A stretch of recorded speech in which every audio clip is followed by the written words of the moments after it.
Everyone, West Bengal পুলিশের ইন্টারভিউতে ভালো স্কোর করতে গেলে অবশ্যই তোমাকে কোন কোন বিষয়গুলো জেনে যেতে হবে সেই সম্পর্কে আমি এই ভিডিওটি আপলোড করছি। অবশ্যই তোমরা ভিডিওটি প্রথম থেকে শেষ পর্যন্ত দেখো সবার আগে তোমাকে জানতে হবে তোমার নামের অর্থ কী। ধরো কারো নাম হচ্ছে সৌরভ, তো সৌরভ নামের অর্থ হলো সুগন্ধ। যদি কারো নাম হয় তন্ময়, তো তন্ময় নামের অর্থ হলো এক মনে। এইভাবে দেখো তোমার কোনো নামের কোনো না কোনো অর্থ অবশ্যই রয়েছে, সেই অর্থটি তোমাকে জানতে হবে। দ্বিতীয়ত, তোমার নামের সাথে কোনো বিখ্যাত ব্যক্তির নামের মিল থাকলে তার সম্পর্কে বিশেষ কিছু তথ্য জেনে যেতে হবে। ধরো কারো নাম সচিন, তো সচিন সম্পর্কে তোমাকে অবশ্যই ওনারা কোশ্চেন করতে পারেন। যদি কারো নাম সৌরভ, তো সৌরভ সম্পর্কে কোনো কোশ্চেন করতে পারেন, কারণ সৌরভ নামের সাথে বিখ্যাত ব্যক্তি রয়েছে। এরকম যদি তোমার নামের সাথে কোনো বিখ্যাত ব্যক্তি থেকে থাকে, তো তার সম্পর্কে অবশ্যই কিছু তথ্য তোমাকে জানতে হবে। তৃতীয়ত হচ্ছে তোমার ডেট অফ বার্থে কোনো বিশেষ ঘটনা ঘটে থাকলে সেই ঘটনাটি সম্পর্কে তোমাকে অবগত হবে। ধরো কারো ডেট অফ বার্থ বা জন্মদিন হচ্ছে 12ই জানুয়ারি, তো 12ই জানুয়ারি তো কোনো একটা ঘটনা আছে, তো তোমাকে জানতে হবে যে 12ই জানুয়ারি হচ্ছে যুব দিবস, এটি কিসের জন্য, কি পালন করা হয়। এই রকম তোমার ডেট অফ বার্থের সাথে যে বিশেষ দিনটি রয়েছে, সবার থাকবে না, বেশিরভাগ লোকেরই কিন্তু থাকবে। যাদের থাকবে তারা জেনে যাবে। সেলফ ইন্ট্রোডাকশন, তুমি ঢুকতেই কিন্তু এইসব নিয়ে কোশ্চেন হয়ে যাবে যে বলো তোমার নামের অর্থ কী, তোমার সম্পর্কে কিছু বলো, তোমার ডেট অফ বার্থ মানে 12ই জানুয়ারি, তো 12ই জানুয়ারি কি বটে জানো কি তুমি, এরকম কিন্তু কোশ্চেন হবে। দেখো আমি যে ভিডিওটা আপলোড করছি এটা আমার বিগত বছরের যে অনেক ইন্টারভিউ রয়েছে, কোন জায়গা থেকে অধিকাংশ কোশ্চেন হয়েছে তার উপর বেস করে কিন্তু কমপ্লিটলি এই ভিডিওটা গাইড করা হচ্ছে। এবং আমি নিজেও একজন পুলিশের সদস্য, আমিও ইন্টারভিউ দিয়েছি, আমার ইন্টারভিউর এক্সপিরিয়েন্সও তোমাদেরকে আমি সাথে সাথে শেয়ার করছি। সেকেন্ড রয়েছে দেখো নিজের সম্পর্কে, সেলফ ইন্ট্রোডাকশন সম্পর্কে তোমাকে কি অবশ্যই জানতে হবে। প্রথমত হচ্ছে তোমার নাম এবং তোমার সংক্ষিপ্ত পরিচয়। প্রথমেই বলবে ওনারা যে তোমার সম্পর্কে কিছু বলো, ঠিক আছে। দ্বিতীয়ত তোমাকে কোশ্চেন করতে পারে যে পুলিশের চাকরি বেছে নেওয়ার কারণ কি, বা কেন তুমি পুলিশের চাকরি করতে চাইছো। এরপর কোশ্চেন হতে পারে যে আপনার পরিবার সম্পর্কে কিছু বলুন। 4 নম্বর কোশ্চেন এরকম হতে পারে যে আপনার শক্তি ও দুর্বলতা কী। 5 নম্বর কোশ্চেন যে আগে কোনো চাকরি বা কাজের অভিজ্ঞতা আপনার আছে কি। 6 নম্বর কোশ্চেন আপনার জীবনের সবচেয়ে বড় সাফল্য কী, যে আপনি এতদিন, ধরুন আপনার বয়স 25 বছর কি 26 বছর, তো এই 26 বছর বয়সে তোমার জীবনের সবচেয়ে বড় সাফল্য কী, তো তোমাকে এটার কোশ্চেনের উত্তর দিতে হবে। আমি আজ এই ভিডিওতে জাস্ট তোমাদেরকে বলে দিচ্ছি যে কী টাইপের কোশ্চেন হতে পারে, কি তোমাকে জেনে যেতে হবে। নেক্সট ভিডিওতে আমি এই কোশ্চেনগুলোর উত্তরগুলো আমি আপলোড করব, ঠিক আছে। 7 নম্বর কোশ্চেন হচ্ছে যে ব্যর্থতা কীভাবে সামলান। এটা অন্যভাবেও কোশ্চেন হতে পারে যে ধরো তুমি কোনো চাপের মুহূর্তে আছো বা কোনো সমস্যার মধ্যে রয়েছো, এই সমস্যাটার সমাধান কিভাবে করবে, বা কোনো জায়গায় তুমি ফেলিওর হয়ে গেলে সেই ফেলিওরটাকে তুমি কিভাবে মেনে নেবে, বা তার পরে ফেলিওরের পরের যে স্টেপটা তোমার কি থাকবে, এই টাইপের, ঠিক আছে। 8 নম্বর কোশ্চেন হচ্ছে আপনি কিভাবে চাপের মধ্যে কাজ করেন। যে ধরুন আপনার মধ্যে কোনো একটা কাজ দেওয়া হয়েছে, সাথে আরও একটা কাজ দেওয়া হয়েছে, তো দুটো কাজের চাপের প্রেসার রয়েছে, তো আপনি কিভাবে এই চাপের মধ্যে কাজটা সামলাবেন। বা আপনার পরিবারের কোনো চাপ রয়েছে, পরিবারের মধ্যে আপনাকে পুলিশের ডিউটি করতে হচ্ছে, তো এই দুটো জিনিসকে, পরিবার এবং চাকরিকে কিভাবে আপনি সামলাবেন। 9 নম্বর কোশ্চেন যে পুলিশ না হলে আর কি হতে চাইতেন, যে যদি ধরো তুমি পুলিশ না হতে চাইতে তাহলে আর কি হতে চাইতে, বা যদি তোমার পুলিশের চাকরি না হয় তাহলে তুমি কি করবে, ঠিক আছে। 10 নম্বর কোশ্চেন যে আপনাকে কেন আমরা বেছে নেব। এই কোশ্চেনটা এভাবেও করতে পারেন ওনারা যে তোমার এমন কি গুণ রয়েছে যে আমরা তোমাকে সিলেক্ট করব, বা কেন তুমি পুলিশের চাকরি করতে চাইছো। তো এই সেলফ ইন্ট্রোডাকশনের এই 10টা কোশ্চেন অবশ্যই তোমরা তোমাদের মতো ভালোভাবে উত্তর রেডি করে রাখো। এই কোশ্চেনগুলো বিগত বছরে বারবার করা হয়েছে। এই জায়গা থেকে আপনার শক্তি, আপনার দুর্বলতা কি, আগে কোনো চাকরি বা কাজের অভিজ্ঞতা আছে কি। প্রথমেই তোমাকে যখনই তুমি এন্ট্রি নেবে, চেয়ারের সামনে গিয়ে দাঁড়াবে, তখন এই কোশ্চেনটা কিন্তু হয়ে যায় যে তোমার সম্পর্কে কিছু বলো। তারপর কিন্তু তোমাকে বসতে বলা হবে যে আচ্ছা ঠিক আছে বসো, ঠিক আছে। তো এগুলো তোমরা অবশ্যই খাতায় ভালোভাবে লিখে বারবার নিজে বলতে শুরু করো, মক ইন্টারভিউর মতো নিজেই বলো, নিজে এগুলো উত্তর রেডি করো, তারপর বলো। আর আমি অবশ্যই আমার নেক্সট ভিডিওতে আমি এই টাইপের কোশ্চেনের কি উত্তর হতে পারে সেই নিয়ে কিন্তু ভিডিও আপলোড করব। তো যদি চ্যানেলটা ভালো লেগে থাকে তো অবশ্যই সাবস্ক্রাইব করে সঙ্গে থাকো। দেখো প্রথমেই যে কোশ্চানটা রয়েছে যে তোমার নিজের সম্পর্কে কিছু বলো, এখানে তুমি কি বলবে তার আমি একটা গাইড দিচ্ছি। দেখো, প্রথমে তো তুমি লিখবে যে তুমি কোথা থেকে এসেছো, মানে তুমি কোন জেলা থেকে, কোন জেলার তুমি, ঠিক আছে, তুমি কত দূর পড়াশোনা করেছো, তুমি বর্তমানে কি করো, মানে পড়াশোনার সাথে সাথে আর কি কাজ করো। দেখো, তুমি যদি বলো যে শুধু আমি পড়াশোনা করছি, কিন্তু এর সাথে কোনো একটা কাজের কথা অবশ্যই বলবে যে স্যার আমি পড়াশোনার পাশাপাশি এই কাজটা করি, বা পড়াশোনার সাথে সাথে আমি পরিবারকে সাপোর্ট করি, বা পড়াশোনার সাথে সাথে আমি খেলাধুলা করি, জাস্ট একটা কিছু বলবে। তারপরে দেখো তোমার হবি কি রয়েছে, হবি অবশ্যই বলতে হবে। তুমি যদি ভাবো যে আমার হবি নেই, আমার কোনো হবি নেই, তাহলে আমি কি বলবো। হবি যদি নাও থাকে, কোনো একটা জিনিসকে সিলেক্ট করে রাখো যে আমি এটা বলবো। আর অবশ্যই যেটা সিলেক্ট করবে সেই সম্পর্কে তোমাকে ধারণা জানতে হবে, কারণ যদি ওরা তোমাকে সিম্পল এরকম নিজের সম্পর্কে কিছু বলতে নাও বলা হয়, যদি বলে তোমার হবি কী রয়েছে, তখন তুমি যদি বলো যে স্যার আমার হবি রয়েছে ক্রিকেট খেলা, তো ক্রিকেট খেলা সম্পর্কে তোমাকে কিন্তু তথ্য ওরা জিজ্ঞাসা করবে যে পিচের দৈর্ঘ্য কত, এখন সবথেকে ভালো রান কে করছে, মানে ভারতের সবথেকে 1 নাম্বার ক্রিকেটার কে রয়েছে, ভারতের ভালো একটা বোলারের নাম বলো, তার কিছু অবদান বলো। তো যেটা তোমার হবি বলবে সেইখান থেকে কিন্তু কোশ্চান হয়। এরপরে দেখো তোমার আইডল কে রয়েছে, অবশ্যই একজন আইডলকে সিলেক্ট করে রাখো যে কে তোমার আইডল, আইডল নিয়ে কোশ্চেন হয়। তো যার নাম বলবে তার সম্পর্কে তোমাকে অবশ্যই তথ্য জানতে হবে যে তিনি কে, তিনি কত সালে জন্মগ্রহণ করেছিলেন, তার কী অবদান রয়েছে, তিনি কী সাফল্য অর্জন করেছে, অ্যাটসেট্রা। তারপরে দেখো পড়াশোনার পাশাপাশি আর তুমি কি করো, এটা তো তোমাকে প্রথমে বললাম যে এটা বলতে হবে যে আমি পড়াশোনার পাশাপাশি আর কি করি। তো নিজের সম্পর্কে কিছু বলতে হলে এই কয়েকটা জিনিস অবশ্যই অ্যাড করে বাদে তোমার সম্পর্কে বলবে যে তুমি কোথা থেকে এসেছো, তুমি কত দূর পড়াশোনা করেছো, তুমি বর্তমানে কি করো, তোমার হবি কি রয়েছে, তোমার আইডল কে রয়েছে, পড়াশোনার পাশাপাশি আর তুমি কি করো। আর সাথে অ্যাড করতে পারো যে তুমি পুলিশের চাকরি করতে ইচ্ছুক, বা এই টাইপের তোমার জীবনের একটা স্বপ্ন যে তুমি পুলিশের চাকরি করতে ইচ্ছুক, এটা অ্যাড করতেই পারো। দেখো যত বারবার বলবে না ওদের কাছে যে আমি পুলিশ, মানে এটা বলার সুযোগ থাকলে অবশ্যই বলে দিও, কারণ ইন্টারভিউ বোর্ড চায় যে আমি এমন একজন প্রার্থীকে সিলেক্ট করব যে পুলিশের চাকরিটাকে পছন্দ করে, পুলিশের চাকরিটা করতে চাইছে। তো এটা বলতে ভয় বা লজ্জা পাবে না, বলার সুযোগ থাকলে অবশ্যই বলবে। কখনো কখনো কি বলো তো, তুমি এমন কিছু উত্তর দেবে না, সেই দিকেই তোমার ইন্টারভিউটা মোড় নিয়ে নেবে। তাহলে হয়তো সাধারণত জেনারেল কোশ্চেন, মানে জিকের কোশ্চেন আসবেই না, এই টাইপেরই কোশ্চেন হতে থাকবে, ঠিক আছে।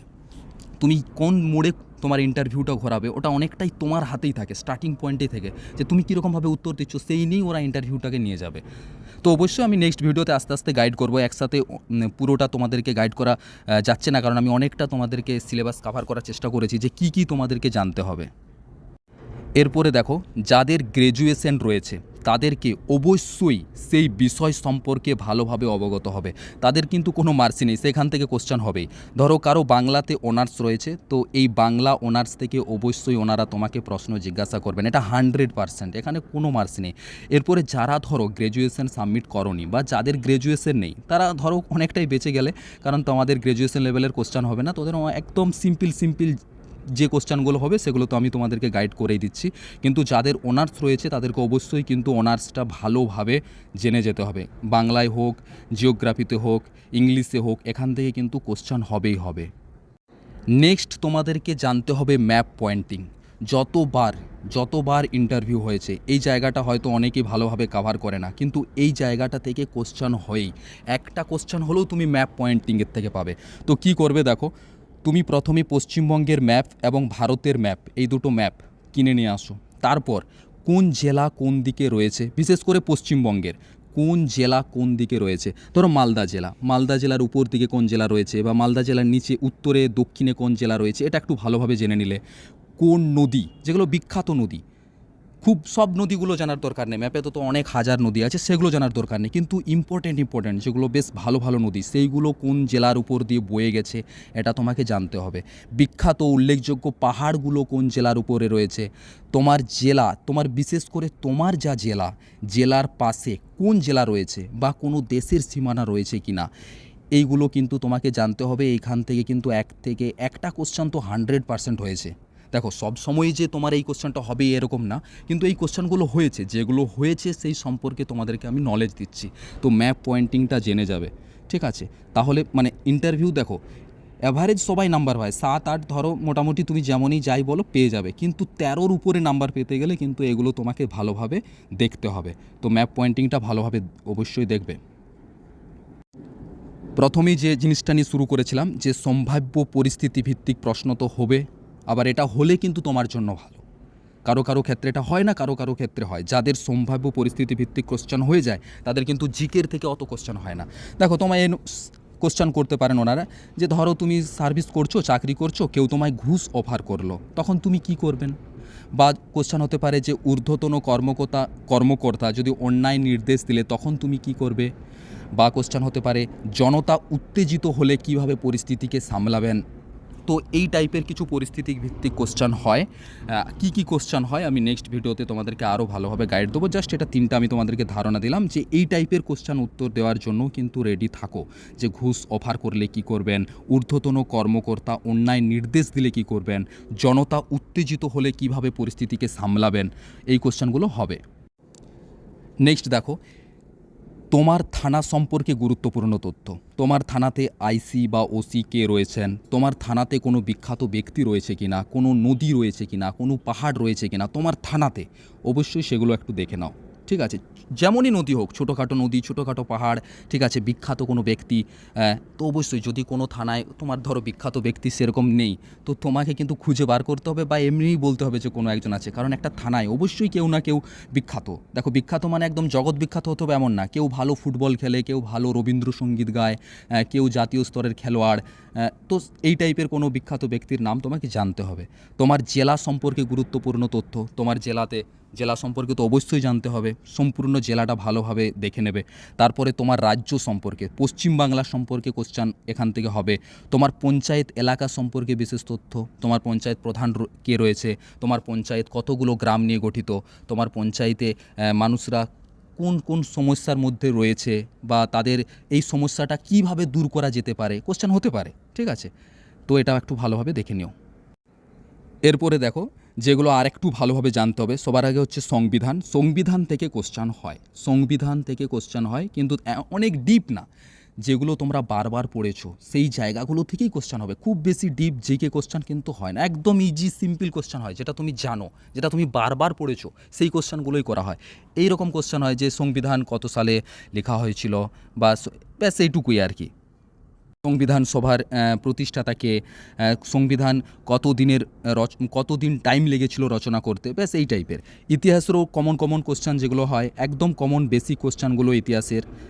পশ্চিমবঙ্গের ম্যাপ প্রথমে বললাম, এটা জানতে হবে। তার ছাগে স্ট্যাটিক জিকেগুলো, যে দেশ, রাজ্য, জেলা, নদী, রাজধানী, সীমান্তবর্তী দেশ, যেগুলো তোমরা মেন এক্সামের জন্য যে জিকেগুলো পড়েছিলে, যে খাতায় লিখেছো বা যে জায়গা থেকে তোমরা জিকে পড়েছো, সেগুলো 1-2বার ঝালাই করে নেবে। এইখান থেকে একদম সিম্পল কোশ্চেন হয়। সংবিধান, ইতিহাস, পশ্চিমবঙ্গের ম্যাপ, জিকে, একদম সিম্পল কোশ্চেন। এমন কোনো কোশ্চেন ওনারা করবেন না যে কোশ্চেনটার উত্তর তুমি জানো না। হয়তো তুমি সেখানে বলতে না পারো, তার একটা কারণ হতে পারে যে তুমি নার্ভাস হয়ে গেলে বা ভয় পেয়ে গেলে বা ভুলে গেলে, তার কারণে তুমি বলতে পারবে না। তুমি ইন্টারভিউ রুম থেকে বেরিয়ে এসে দেখবে যে আমাকে জিকে পোর্শন থেকে যে কোশ্চেনটা করা হয়েছিল সেটার আমি উত্তর কিন্তু জানতাম, ওখানে আমি ভুল বলে ফেলেছি। তো বারবার একটু ভালোভাবে মক ইন্টারভিউ দিয়ে কনফিডেন্স বাড়াও, তো অবশ্যই তোমাদের ইন্টারভিউ ভালো হবে। নেক্সট দেখো, বর্তমানে তুমি কি করো, এই কোশ্চেনটা হবেই হবে। তো তোমরা কি বলবে যে পড়াশোনার সাথে সাথে আমি শরীরচর্চা ও খেলাধুলা করি। ঠিক আছে, যদি তোমরা এর উত্তর দাও যে স্যার আমি পড়াশোনার সাথে সাথে কম্পিটিটিভ এক্সামের সাথে সাথে শরীরচর্চা ও খেলাধুলা করি, এর বাইরে আমি কিছু করি না, বা এটা তো বলবে না যে আমি করি না, মানে এটাই উত্তর দেবে। এছাড়াও কেউ উত্তর দিতে পারো যে পড়াশোনার সাথে সাথে পরিবারকে সাপোর্ট করার জন্য আমি কোনো একটা কাজ করি। কাজ বলতে কি, কেউ হয়তো বাচ্চাদেরকে টিউশন পড়ায়, কেউ হয়তো কোনো ফার্মে কাজ করে, বা কেউ কৃষকের কাজ করে, কেউ আবার অনেক ধরনের কাজ আছে না, সেই কাজগুলো করো। তো অবশ্যই সেই কাজটা ওখানে বলবে, কিন্তু যখন বলবে জেনে রাখো ওই কোশ্চেনের ওই জায়গাটা থেকে কিন্তু তোমাদের কোশ্চেন হবে। যদি কেউ বলো যে স্যার আমি পরিবারকে পড়াশোনার সাথে সাথে পরিবারকে সাপোর্ট করার জন্য আমি মাটির হাঁড়ি তৈরি করি, তো এই মাটির হাঁড়ি সম্পর্কে কোশ্চেন হবে। কেউ যদি বলো যে আমি কোনো লোহার বাসন তৈরি করি বা কাঠের আসবাবপত্র তৈরি করি, তো অবশ্যই সেই জায়গা থেকে কোশ্চেন হবে। তো সেই জায়গাটা কিন্তু ভালোভাবে দেখে নেবে। আর যারা ধরো বলবে শুধুমাত্র যে স্যার আমি পড়াশোনার সাথে সাথে শরীরচর্চার খেলাধুলা করি, তাদের হয়তো সেই জায়গা থেকে কোশ্চেন হবে না। কিন্তু অবশ্যই সবাই বলার চেষ্টা করো যে পড়াশোনার সাথে সাথে কোনো একটা কাজের কথা বলার চেষ্টা করো। যত ওই জায়গা থেকে কোশ্চেন হয় ততই ভালো। তুমি তো আগের থেকে জেনে যাচ্ছ না যে আমি কি কাজ বলবো, তো সেই জায়গা থেকে যদি কোশ্চেন হয়ও তো খুব তো হাই কোশ্চেন হবে না, একদম বেসিক কোশ্চেন হবে। তো বেসিক ডাটাগুলো তো তোমরা জেনে যেতেই পারো। যদি কেউ বলো যে আমি বাচ্চাদেরকে পড়াই, তো তোমাদেরকে কোশ্চেন হবে যে বাচ্চাদেরকে পড়াতে গেলে কীরকম মেন্টালিটি হওয়া দরকার, বাচ্চা যদি না পড়তে চায় তখন তুমি কি করো, ঠিক আছে? তো এই টাইপেরই কিছু কোশ্চেন হবে। নেক্সট দেখো হবি সম্পর্কে কতগুলো হবি রয়েছে। দেখো হবি অনেক ধরনের রয়েছে, আমি মিনিমাম তোমাদেরকে কিছু হবির কথা বলছি। যেমন খেলাধুলা, শরীরচর্চা, নাচ গান, ফিশিং, গল্পের বই পড়া, সিনেমা দেখা, কবিতা শোনা, কবিতা লেখা, এরকম হাজার হবি রয়েছে। আমি নেক্সট ভিডিওতে হবি সম্পর্কেও তোমাদের ভিডিও আপলোড করব। এই ভিডিওতে জাস্ট আমি তোমাদেরকে একটা উপরে গাইড করে দিলাম যে কী কী করতে হবে।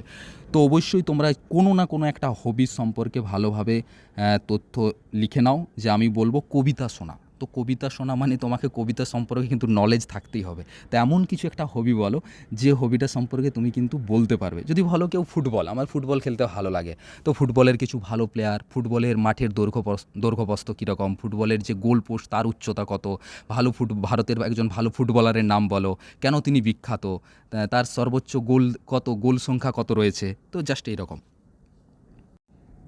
এরপরে দেখো তোমার আইডল, কোনো একজন বিখ্যাত ব্যক্তির নাম বলবেন, অবশ্যই কোনো একজন বিখ্যাত ব্যক্তির নাম বলবেন, এবং তিনি কেন আইডল তোমার তার সম্পর্কে কিছু গুরুত্বপূর্ণ তথ্য বলবেন। এছাড়া আপনি কেন তার উপর প্রভাবিত হয়েছেন সেটাও বলতে পারেন। যে তোমার আইডল যখন তুমি কারোর নাম বলবে, যে অবশ্যই তাকে বলতে হবে না যে কেন সে তোমার আইডল, কেন তুমি তার উপর প্রভাবিত হয়েছো, তার কী এমন গুণ দেখেছো, ঠিক আছে? তো অবশ্যই একজন আইডলের নাম তোমরা ভালোভাবে জেনে নাও, বা তোমাদের আইডল অবশ্যই সবার আছে, তো যে আছে তার নাম বলবে। নেক্সট দেখো পুলিশ ডিপার্টমেন্ট সম্পর্কে কিছু কোশ্চেন হতে পারে, হওয়ার চান্স আছে, খুব বেশি আছে এমনটা না, কিন্তু হয়। দেখো আইসি কি, ওসি কি, যেমন আইসি মানে ইন্সপেক্টর ইনচার্জ, অফিসার মানে অফিসার ইনচার্জ, বা পুলিশের যে ফুল ফর্মগুলো কনস্টেবল থেকে একদম ডিজি পর্যন্ত, এই ফুল ফর্মগুলো জেনে যাবে। পুলিশের ডিউটি বা কাজ কি রয়েছে, পুলিশ সম্পর্কে তোমার ধারণা কি রয়েছে, এফআইআর, জিডি, আইপিসি, সিআরপিসি এগুলো কি, তুমি কেন পুলিশ হতে চাইছো, পুলিশের প্রধান দায়িত্ব কি, জনগণের সাথে পুলিশের আচরণ কেমন হওয়া উচিত, পুলিশ কেন শৃঙ্খলাবদ্ধ বাহিনী, আইন ও নৈতিকতার পার্থক্য কী, একজন ভালো পুলিশের কী গুণ রয়েছে, পুলিশের ক্ষমতার অপব্যবহার হলে কি ক্ষতি হয়, জনসাধারণের পুলিশের উপর আস্থা কেন হারায়, সেই আস্থা ফিরিয়ে আনতে আপনি কি করবেন, পুলিশ ও প্রশাসনের মধ্যে পার্থক্য কী, আইন শৃঙ্খলা রক্ষায় পুলিশের ভূমিকা কী। সেম টু সেম এই কোশ্চানই হবে এমনটা না, কিন্তু তুমি যদি মোটামুটি এই কোশ্চানগুলোর উত্তর জেনে যাও, তাহলে পুলিশ ডিপার্টমেন্ট সম্পর্কে তোমাকে যে কোশ্চানই করুক না কেন, তুমি কিন্তু ঘুরিয়ে পিছিয়ে তার উত্তরটা দিয়ে দিতে পারবে। তো অবশ্যই এই কোশ্চানগুলোর উত্তর তোমরা নিজেরাও করার চেষ্টা করো, আর আমি নেক্সট ভিডিওতে তোমাদের এই কোশ্চানগুলোর উত্তর কিন্তু আপলোড করব। বিখ্যাত লেখকের কিছু উপন্যাস, বিখ্যাত যারা রয়েছেন তাদের উপন্যাস নিয়েও কোশ্চেন হয়। যে বলো তো রবীন্দ্রনাথ ঠাকুরের দু একটা উপন্যাসের নাম বলো, বা এই উপন্যাসটা কার লেখা, শরৎচন্দ্র চট্টোপাধ্যায়ের দু একটা উপন্যাসের নাম বলো, বঙ্কিমচন্দ্র চট্টোপাধ্যায়ের দু একটা উপন্যাসের নাম বলো, ঈশ্বরচন্দ্র বিদ্যাসাগরের উপন্যাসের দু একটা নাম বলো। এই টাইপের কিন্তু কোশ্চেন হয়। আমি সেগুলোই তোমাদেরকে লিখেছি যেগুলো থেকে কিন্তু বিগত বছরে কোশ্চেন হয়েছে, মানে 95% এই টাইপেরই কোশ্চেন হয়েছে, এই জায়গা থেকে হয়েছে। তুমি যদি এইগুলো কাভার করে যাও, তো ধরো তোমার 95% কিন্তু সিলেবাস পুরো কাভার হয়ে গেল। এরপরে যে 5% এক্সট্রা, সেটা তো দেখো কোশ্চেন কীরকম হতে পারে এটা তো বলা যায় না, কিন্তু মোটামুটি 95% তুমি কনফিডেন্স রাখতে পারবে যে হ্যাঁ এর মধ্যেই কিন্তু কোশ্চেন আসবে, এর বাইরে আর কোশ্চেন হবে না। নেক্সট স্বাধীনতা সংগ্রামীদের সম্পর্কে সংক্ষিপ্ত একটু ইতিহাস, যেমন নেতাজি সম্পর্কে কিছু তথ্য জেনে গেলে, ভগৎ সিং, বিনয় বাদল দীনেশ, ক্ষুদিরাম, মাস্টারদা সূর্য সেন, মহাত্মা গান্ধী ইত্যাদি। যে কয়েকদিন সময় রয়েছে একটু ভালোভাবে পড়াশোনা করলেই কিন্তু এই সিলেবাসটা কাভার হয়ে যায়। ধরো নেতাজি সম্পর্কে কেন এদের সম্পর্কে জানতে হবে, যেহেতু তুমি পুলিশে চাকরি করছো, স্বাধীনতা সংগ্রামীদের কোশ্চেন হওয়ার চান্স অনেক বেশি আছে, এর আগেও হয়েছে। তো একটু জেনে গেলে যে নেতাজি কে ছিলেন, তার কিছু অবদান, তার কিছু কাজ, ব্যাস। ভগৎ সিং, বিনয় বাদল দীনেশ, ক্ষুদিরাম, মাস্টারদা সূর্য সেন, মহাত্মা গান্ধী অ্যাটসেট্রা। নেক্সট দেখো কারেন্ট অ্যাফেয়ার্স নিয়ে কিন্তু খুব বেশি মাথা ব্যথার দরকার নেই, কারণ কারেন্ট অ্যাফেয়ার্সের থেকে কিন্তু কোশ্চেন একদম কম হয়, একদম কম হয়। তো মোটামুটি হাইলাইট যে বিষয়গুলো, যেগুলো খুব বেশি হাইলাইট, অনেক বড় ঘটনা ঘটেছে, সেগুলো সম্পর্কে হালকা একটু নলেজ বা ধারণা নিয়ে যাও। অনেক বেশি বেশি কারেন্ট অ্যাফেয়ার্স জানার কোনো দরকার নেই। কারেন্ট অ্যাফেয়ার্স যে পুরো জানুয়ারি কারেন্ট অ্যাফেয়ার্স, ফেব্রুয়ারি, মার্চ, এপ্রিল, এর থেকে অত বেশি জানার দরকার নেই। কিন্তু হাইলাইট যেগুলো কিন্তু খুব ইম্পর্ট্যান্ট, দেশের জন্য খুব গুরুত্বপূর্ণ, খুবই গুরুত্বপূর্ণ, ঠিক আছে, সেই রকম কারেন্ট অ্যাফেয়ার্সগুলো অবশ্যই জেনে যাবে।